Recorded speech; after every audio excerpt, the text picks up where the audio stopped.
All right, so sketching phase is actually the fun phase for me. So what I do is I start with an idea in my book, and you can see here it's pig tattoo. These are all just the ideas I've come up with in the morning, just like brainstorming. I do these little doodly things, and so you can see here this is like the two little pigs and the idea I had. So that's where I start. Figure out where the word balloon is going to go. Because when you do a sketch, the important part is getting the main elements in there so that they're seen, and so that the reader's eye goes to where I want the reader's eye to go.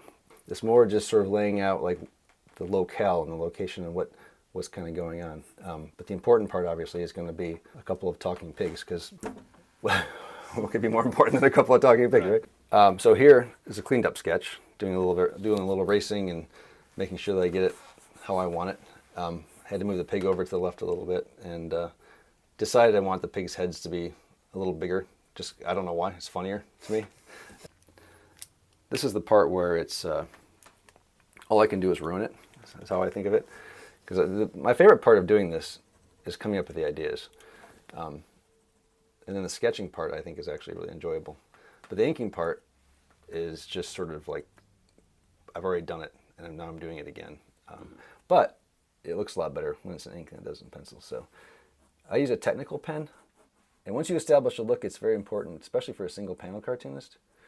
It's very important that you have your own look, because when people open the paper, they want to be able to recognize it without having to figure out whose drawing they're looking at.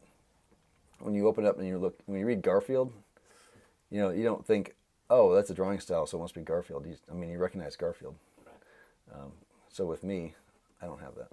Mike Peters he's Pulitzer Prize winning political cartoonist, and he was a hero of mine cartooning wise. And so I talked to him. That was the first thing he said to me was his best piece of advice was to make yourself laugh first, because you can't figure out how to make everybody else laugh. It's so subjective that you drive yourself nuts trying to figure out like what. I'm going to draw a cartoon that's going to make a 75-year-old woman laugh. I'm going to draw a cartoon that makes a 22-year-old guy laugh. It's like everybody has different life experiences, so you just hope that like whatever your sense of humor is, that it'll be shared by enough people.